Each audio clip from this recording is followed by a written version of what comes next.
Hey, what's going on, guys? Welcome back to Think Big Bodybuilding Media. I'm Scott McNally, and today we've got a quick one for you.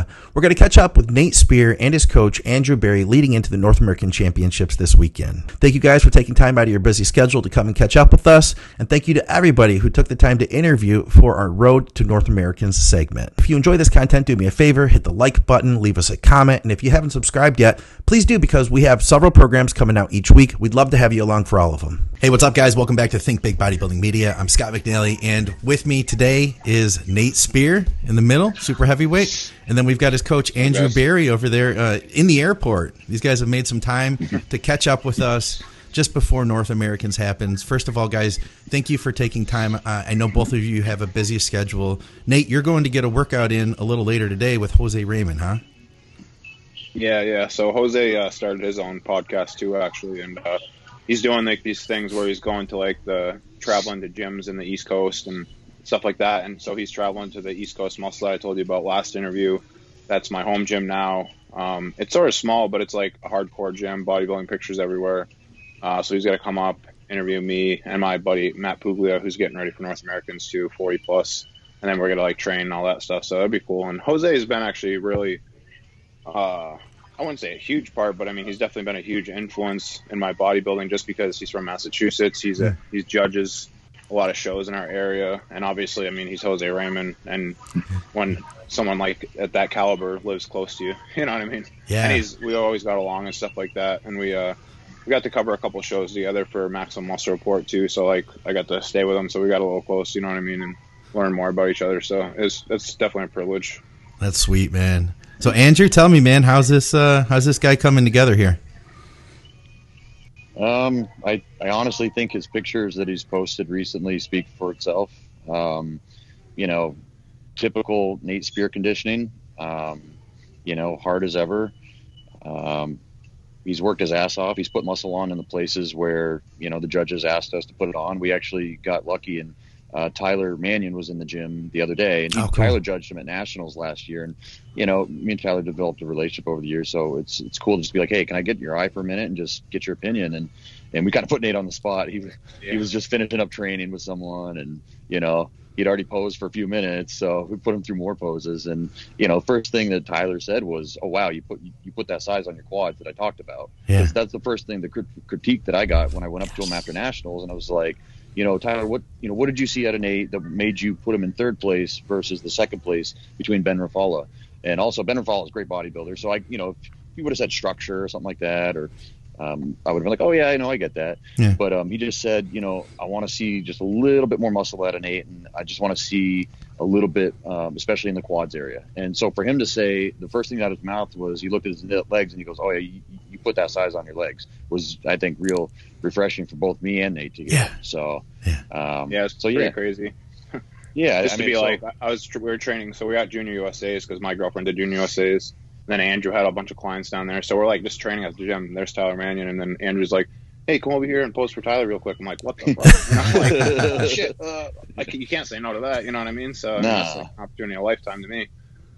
So that was like really cool and just like a good experience. And Tyler's a great guy. I mean, we had, not just saying that because he's a judge. He's just pretty like cool, likable guy. You know what I mean? Very relatable. Yeah, definitely.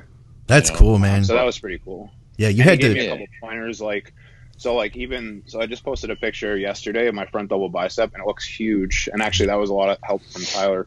He told me to like lift my chest up and then sort of swoop my arms up a little bit. And then Andrew told me to kick my arms back a little bit, and it made a world of difference just in the size. I have to think, man, that must have made your month, made your year, really, to hear that. Oh, definitely. And even I will say, just from looking at pictures from last year, so I did Nationals in November, and, it was I was sort of like wanting to take maybe a longer time off to really make improvements. So I was really unsure, like, if I was going to be able to make the improvements that we wanted to make, because it was November to September, not even a full year. And like, I probably made some of the best improvements I made probably at USAs to North Americans. I made the best improvements, I think. But this year, like, just the fullness, the size, and like the maturity, like I feel like actually, so like I always had this thing when I was a super, people would always ask me, oh, are you going to cut down the heavyweights? I never got asked that once this year. You know what I mean? So That's I a good really point. feel like I really feel like I've come into the super heavyweight class, you know, 40, right in the morning with shredded glutes, like, you know what I mean, at 5'10". Yeah. That's a pretty cool feeling, man, because, you know, I didn't. Well, the other thing is when I you're first- bigger on you look bigger in person than 242. Like, people don't realize you throw around numbers and stuff, Yeah. and they're like, oh, you're only 242. Some of the supers are going to be like in the 260s. It's like, great. Well, let them not have the peeled, dug out glutes, because when Nate's in condition and he's 242 or 246, whatever he's going to be on stage, he looks 260, 265. I mean, I like to remind people that, you know, last year he was 236 on stage in North America, I believe, and Cade Zook was 276. So that's 40 pounds. But when you look at the pictures or you looked at them on stage, you weren't like, oh, that guy's lacking 40 pounds of muscle next to that guy. You know what I mean? Like, you were like, oh, wow, they match up well. Cade's just a little bit taller. So I think we play the number game a little too much and too much about it. And to me, it's just Nate's improvements are evident every time he steps on stage, especially this year. We just found out too about Saturdays. Like, I'm really happy really, you know, excited that Gary was still able to put the show on, because it sounds like Pennsylvania is really fighting him. And there was a big thing right now where there's no audience allowed now. So that's sort of a really big bummer. So Andrew and my girlfriend Abby probably won't be able to watch the show. You know what I mean? So they'll be like waiting in the hotel room. So but I mean, it sounds like it's been a hard fight. We've been trying to get in touch with people to try to figure out if we can get press passes somehow. We'll work for them, for Max Muscle, or for any, you know, take pictures, do video, whatever, you know. We'll be slaves to the, you know, for expediting or whatever. But it just doesn't look like it's going to happen. So, you know, it's going to be an interesting show, I think, for the bodybuilders, because, you know, it never has this happened before where the bodybuilders are just posing for the judges. So, you know, I think it's a different type of energy. And I think you really, you know, the guys that are prepared and don't need someone to rile them up are going to do really well. You know what I mean? I just think, you know, the experienced guys who are prepared and have done their homework and conditioning and everything, it's just another posing practice for them. You know, some of the guys that are maybe a little more timid or, you know, haven't done their homework in the sense that we're talking about, you know, they probably need an audience to try to pose to. So I think it'll be interesting, you know? Yeah. How do you feel about that, Nate, overall? I know you said, you know, of course you want to have your people there, but not having the audience, will that take any pressure off you, or will that change anything in any way for you? Well, it's funny because I actually usually feed off the audience. Okay. Usually people are like, you know what I mean? I get pretty into it. So yeah. But no, it won't affect me. I mean, you know, I always post to the judges, and I look right at the judges and sort of try to see where they're looking. You know what I mean? Stuff like that. But I've always felt pretty comfortable on stage as far as like posing and presentation. You know, it'll be interesting because this has got to move really quick. So we just had Junior USAs, which is the first pro qualifier, and me and Andrew just witnessed how quick they moved it. Really? And and so also with North Americans, they're doing prejudging and finals all in one shot. You know, no kidding. And so it'll be probably the show will be done by like 4:00 in the afternoon, probably. Wow. I would say. Or just so it's guessing. weird because as a coach, you can't like watch the live feed and prejudging and then run down and be like, all right, so we have 3 or 4 hours to make some changes, because if it's close, we can either do this or we don't have any of that. Basically, it's a one-shot deal. Let's go out there and bring our best stuff and give it everything and get it done now, you know? So the pros to that, though, is me thinking as a competitor is, you know, this actually might work in my favor. One, I'm usually super dry and my tan actually sucks it up. So my tan doesn't run. So some of these guys, especially the bigger guys, you know what I mean? They're going to be out there in the humidity and, their tans could be running. They could be starting to, pour water. And then also another thing is, like Andrew said, making adjustments and stuff like that. We're usually pretty all set for the whole day of the show. For the most part, we don't have to make these tweaks or like, oh shit, like, you gotta start drinking water. Or, we gotta add the diuretics in and lose 10 pounds real quick. None of that stuff ever. Start eating 5 bags of rice cakes. Going flat on me. Yeah. We usually sort of coast right in once Saturday morning gets there. So there's not like my body doesn't really change a whole lot. Like even from we've done nationals where it's like a 2-day show, 36 hours. From prejudging the finals, and we really didn't do a whole lot. I mean, we ate more and stuff like that, and obviously you relax after prejudging, like most people. You usually tend to get better. But for the most part, I think it'll be in our favor. Because I just don't have a lot of variables that come into play as far as like how I look and stuff like that. Yeah, that totally makes sense. So Andrew, you pretty much called it, man. You said he was gonna, hit a stride.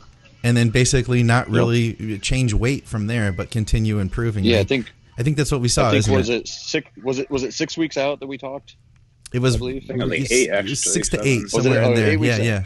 All right, so and his weight that day was 242, and you asked me what's Nate's weight going to be when he's in shape, and I said 242, around 242, and literally he titrated down a pound, he went up a pound, back down 2 pounds, up 1 pound, and yesterday I think he was 242. I think today right around the same thing. So it's when you train with the intensity Nate has, and once you add in some of the compounds, and you get to a point where you're a certain level of conditioning, your body just starts with the nitrogen retention, and I want to say he grew into this show. We got to a certain point, and then there's no real way to describe it. He volumized and grew into the show while getting harder and harder. Yeah. So he's the same weight as he was. I think I sent you that text message the other day. I was like, what weight did I say he would be? And so and that was. So it's always nice to be able to call that kind of stuff. Yeah, there's no other way to explain it than growing into the show. I mean, if you're getting leaner, if you're getting harder, but the weight is staying the same, and that can be a mind fuck for some people. I mean, I know I've experienced that myself when you don't see the scale changing. But of course, at this stage of the game, you guys have done this long enough. I'm sure you see it, and really, that's like the most magic thing that could possibly happen if you ask me in a prep. But when we know that his glutes are like diced in at like 2 weeks out, like we're good. You know what I mean? It's at that point, it's start to taper the cardio, start to add a little bit more food here and there, and just kind of coast into this thing. He trains hard enough that I never have to worry about that. So it's really just an issue of coasting, maintaining, and bringing that look into the show. So. Yeah. Well, cool. This is exciting. I appreciate both of you guys taking the time. I know, like I said, Andrew's in the airport here. Nate's getting ready to go train with Jose Raymond, yet he stopped to talk with us. We're glad we could catch you guys, before all this goes down. Everybody pay attention to, the media outlets. Pay attention to Nate's social media, Andrew's social media.